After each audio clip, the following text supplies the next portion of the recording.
Movie के start होते ही Iraq की एक सिटी जिसका नाम हाटरा होता है उसे दिखाया जाता है। वहाँ पर मुख्तलिफ चीजों की खोज के लिए खुदाई हो रही है और वहाँ पर एक फादर मैरिन को दिखाया जाता है। फादर मैरिन भी बाकी लोगों के साथ खुदाई कर रही होती है। खुदाई के दौरान उन्हें एक एम्यूलेट यानी तावीज मिलता है और वो तावीज शैतान पेजुजू का होता है। पेजुजू असल में एक बहुत पावरफुल शैतान है जो गर्मियों के मौसम में गर्मी और सूखापन और बारिश के दिनों में टिड्डियों का बहुत बड़ा तूफान लेकर आता है और ये टिड्डियाँ लाखों की तादाद में होती और ये सारी टिड्डियाँ फसलों पर हमला करके उन्हें तबाह बर्बाद कर देती और इसके बहुत बुरे असरात पड़ते यानी खाने पीने की चीजों की किल्लत हो जाती है, लोग भूख से मरने लगते और सबसे बुरा नतीजा ये कि गुर्बत बहुत ज्यादा बढ़ जाती। साथ में मैं ये भी बता दूं कि पेजुजू का एक बहुत बड़ा दुश्मन जिसका नाम लमेस्टू है और लमेस्टू कोई और नहीं बल्कि वो भी एक शैतान है। और लमेस्टू जो बुरा काम करता है वो ये है कि वो मदर और उसके बच्चों को नुकसान पहुंचाता है और बच्चों को उनकी मदर से छीन लेता है और फिर उनका खून पी लेता है और इसीलिए ये लोग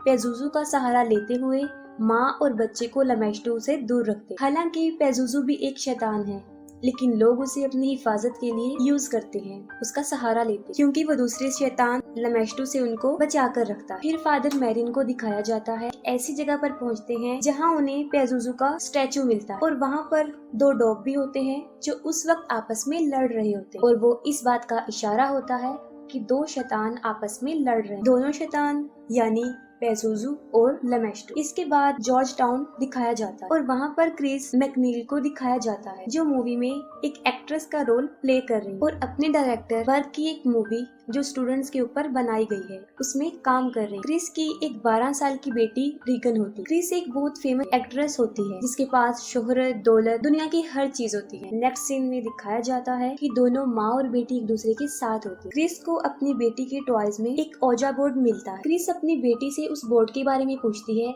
जिस पर वो जवाब देती है कि मैं अक्सर इससे खेलती हूँ। क्रिस उसे कहती है कि ये गेम अकेले खेलने वाली नहीं है, जिस पर वो जवाब देती है कि मैं इस गेम को अकेली नहीं खेलती, मेरे साथ कैप्टन होडी भी इस गेम को खेलते। क्रिस उसे कहती है कि चलो अब हम दोनों खेलते हैं और तुम मुझे बताना कि इसे कैसे खेला जाता है। और जब वो खेलने के लिए उस बोर्ड के पास जाती है तो वो खुद ब खुद उससे कहीं दूर चला जाता है। इस चीज को क्रिस मजाक में लेती है और वो मजाक में अपनी बेटी से कहती है कि मुझे ऐसा लग रहा है कि तुम मेरे साथ ओजा बोर्ड नहीं खेलना चाहती। इस पर उसकी बेटी उसे जवाब देती है कि मैं नहीं, कैप्टन हाउडी ये चाहते हैं कि तुम इस गेम को ना खेलो। क्रिस उसकी इस बात को सीरियस नहीं लेती और मजाक समझती। फिर दिखाया जाता है कि क्रिस सो रही होती है और उसके पास किसी की कॉल आती है, तब वो जाग जाती है। क्रिस देखती है कि उसकी बेटी भी उसके साथ सो रही है, जिसकी वजह से वो उससे पूछती हो कि तुम यहाँ पर क्यों सो रही हो और उसकी बेटी जवाब देती है कि मेरा बेड हिल रहा था और इसी वजह से मेरे लिए उसके ऊपर सोना मुश्किल था। क्रिस इस बात पर ज्यादा ध्यान नहीं देती और रूम से बाहर चली जाती है। क्रिस को लॉफ्ट रूम से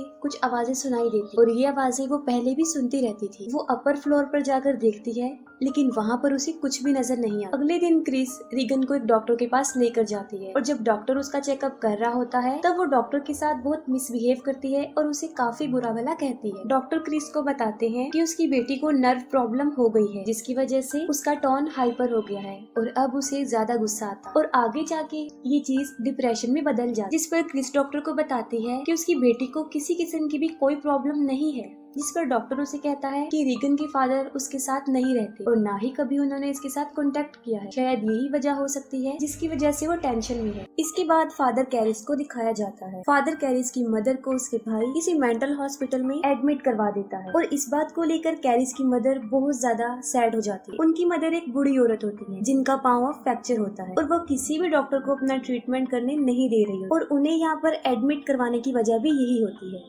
फादर कैरिस ये चाहते थे कि अपनी मदर को इस हॉस्पिटल से निकाल के वो किसी अच्छी हॉस्पिटल से उनका ट्रीटमेंट करवाए, लेकिन वो ये अफोर्ड नहीं कर सकती। फिर उनकी मदर की डेथ हो जाती और वो बहुत ज्यादा सैड हो जाती। क्रिस अपने घर में एक पार्टी रखती है और पार्टी के दौरान उसकी बेटी वहाँ पर आ जाती है। वहाँ पर मौजूद वो एक गेस्ट से कहती है कि उसकी डेथ इसी घर के ऊपर वाले फ्लोर में हो और इसी दौरान वो वहीं खड़ी खड़ी यूरिन कर देती है। वो सब कुछ देखकर लोग शॉक्ड हो जाते हैं। क्रिस रीगन को नहलाकर उसे उसके बेड पर लिटाकर जैसे ही वापस आती है उसके जाते ही उसका बेड तेजी से हिलना शुरू कर देता है, जिस पर रीगन काफी चिल्लाना शुरू कर देती है। क्रिस भी ये सब कुछ देख रही होती है, लेकिन उसे कुछ समझ नहीं आ रही होती कि आखिर ये क्या हो रहा है। क्रिस उसे दोबारा से डॉक्टर के पास लेकर जाती है और डॉक्टर फिर उसके ऊपर बहुत सारे टेस्ट करते हैं और उसे बहुत सारी तकलीफों का सामना भी करना पड़ता है, लेकिन उसके सारे टेस्ट बिल्कुल नॉर्मल होते हैं कि वो बिल्कुल ठीक है, उसे कोई बीमारी नहीं। दिन ब दिन रीगन की तकलीफ में इजाफा हो रहा था और अब तो कोई उसे उठाकर हवा में उछालकर बेड पे फेंक देता था और उस वक्त रीगन सिर्फ यही चिल्ला रही होती है कि मुझे बचा लो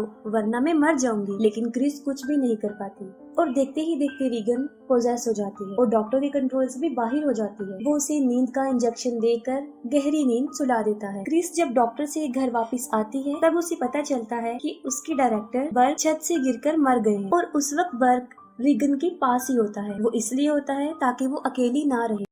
रीगन बिल्कुल उल्टी होकर सीढ़ियों से नीचे उतर रही होती है, जो कि बहुत अजीब तरीके से, और इसी दौरान उसके मुंह से ब्लड भी आ रहा होता है और क्रिस उसे देखकर घबरा जाती है। अब डॉक्टर और साइकाइट्रिस्ट को कुछ भी समझ नहीं आ रही होती कि आखिर उसे हुआ क्या है, क्योंकि उसके ऊपर वो पहले ही बहुत सारे टेस्ट कर चुके। और अजीब बात तो ये है कि उसके टेस्ट में भी कोई बीमारी नहीं आई, सारे टेस्ट बिल्कुल नॉर्मल। इसलिए सब मिलकर क्रिस को मशवरा देते हैं कि वो जादू तोड़ने वाले के पास जाए और रीगन का एग्जॉर्सिज्म करवाए। आगे हमें दिखाया जाता है कि क्रिस से मिलने विलियम आते हैं, जो बर्क का केस हैंडल कर रहे हैं। वो क्रिस से उस रात के बारे में पूछते हैं और साथ में ये भी बताते हैं कि बर्क की डेथ में बहुत सारी अजीब चीजें भी हुई थी और वो बिल्कुल सही बताते हैं कि उसकी गर्दन पीछे की तरफ टर्न हो गई थी और इस बात का सिंबल था कि उसे किसी शैतान ने ही मारा है। कौंसिल विलियम के वहाँ से जाने के बाद रीगन के रूम से बहुत ज्यादा चिल्लाने की आवाजें आ रही होती। क्रिस जब उसके रूम में जाकर देखती है तो वो देखकर काफी हैरान हो जाती है कि उसकी बेटी ने खुद को बहुत ज्यादा जख्मी कर लिया है और वो मुसलसल खुद को जख्मी किए जा रही है। और जैसे ही क्रिस उसे रोकने के लिए आगे बढ़ती है वो क्रिस पर भी हमला कर देती है। इतनी ही देर में उनके सर्वेंट्स भी वहाँ पर पहुँच जाते हैं और दरवाजा खुद ब खुद बंद हो जाता है। वहाँ पर रखा हुआ एक सोफा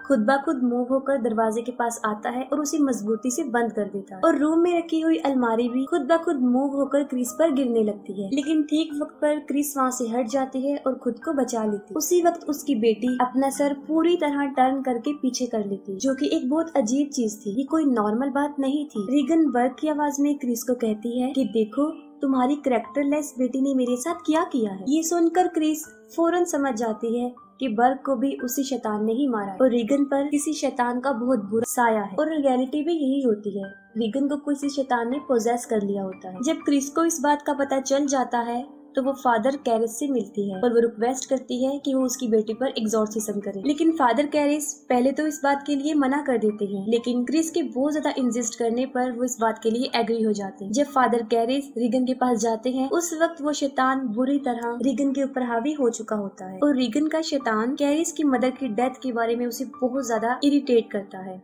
वो सोचता है कि रीगन को मेरी मदर की डेथ के बारे में कुछ भी नहीं पता था और उसने बिल्कुल सही बताया है, तो उसे इस बात का यकीन हो जाता है कि क्रिस बिल्कुल ठीक कह रही है। लेकिन यहाँ पर मसला ये था कि एग्जॉर्सिज्म के लिए चर्च से परमिशन लेना पड़ती है, जिसके लिए चर्च को ये प्रूफ देना होता है कि जिसके ऊपर एग्जॉर्सिज्म करने वाले हैं उसके ऊपर वाकई किसी शैतान का साया है। रीगन की बॉडी पर ये भी लिखा होता है हेल्प। रीगन की कुछ बातों का कैप्चर होना और क्रिस का फादर कैरिस को ये बताना कि बर्क की डेथ भी ऐसे ही हुई है। ये जानते ही फादर कैरिस को इस बात पर मुकम्मल यकीन आ जाता है कि वाकई रीगन को किसी शैतान ने पोजेस कर लिया है। फादर कैरिस रीगन की रिकॉर्ड की हुई आवाज को सुनते हैं और उस रिकॉर्डिंग में वो फादर मैरिन का भी नाम ले रही होती है। दूसरी तरफ फादर कैरिस चर्च से एग्जॉर्सिज्म करने की परमिशन तो ले लेते हैं, लेकिन चर्च उनके साथ किसी एक्सपीरियंस फादर यानी जिन्होंने पहले भी एग्जॉर्सिज्म कर लिया है उन्हें साथ भेजने का डिसीजन लेते हैं और यहाँ पर चर्च फादर कैरिस के साथ फादर मैरिन को ही भेजते हैं।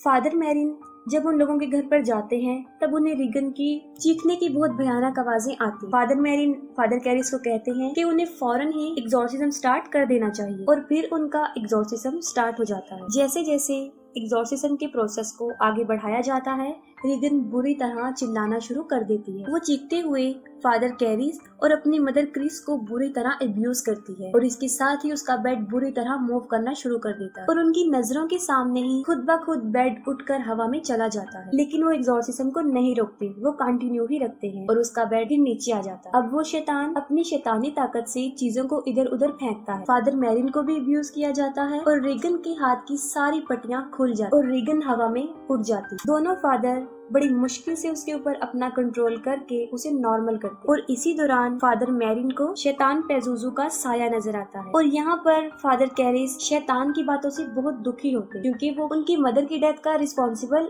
उसे ही समझ रहे थे। इसके बाद फादर कैरिस एग्जॉर्सिज्म स्टार्ट करते हैं और जैसे ही वो शैतान के पास जाते हैं वो उन्हीं की मदर की वॉइस में बोलता है और वो एक बार फिर ये ब्लेम करता है कि उनकी मदर को उन्होंने ही मारा है और उसी दौरान फादर कैरिस अपने आप पर कंट्रोल नहीं कर पाते। फादर मैरिन उन्हें कहते हैं कि वो यहाँ से फिलहाल बाहर चले जाएं और फादर मैरिन अकेले ही एग्जॉर्सिज्म पूरा कर। कुछ टाइम गुजर जाने के बाद फादर कैरिस दोबारा रीगन के रूम में आते हैं। तब वो देखकर हैरान हो जाते हैं कि उस शैतान ने फादर मैरिन को भी मार डाला। ये देखकर फादर कैरिस को बहुत गुस्सा आता है और वो शैतान को कहते हैं कि वो रीगन को छोड़कर उनकी बॉडी में आ जाए और वो शैतान ऐसा ही करता है। वो रीगन की बॉडी को छोड़कर फादर कैरिस की बॉडी में चला जाता है। तभी फादर कैरिस उस शैतान के मिशन को रोकने के लिए अपनी जिंदगी को ही सेक्रीफाइस कर देते और उस रूम की खिड़की से कूद जाते हैं। उनके नीचे गिरते ही बहुत सारे लोग वहाँ पर जमा हो जाते हैं। तभी फादर कैरिस के दोस्त भी वहाँ पर आ जाते हैं और फादर कैरिस की इस दुनिया को छोड़ जाने में उनकी हेल्प करते हैं। रीगन अब बिल्कुल नॉर्मल हालत में आ जाती और वो सब कुछ भूल चुकी होती है। उसे अपनी पुरानी कोई भी बात याद नहीं होती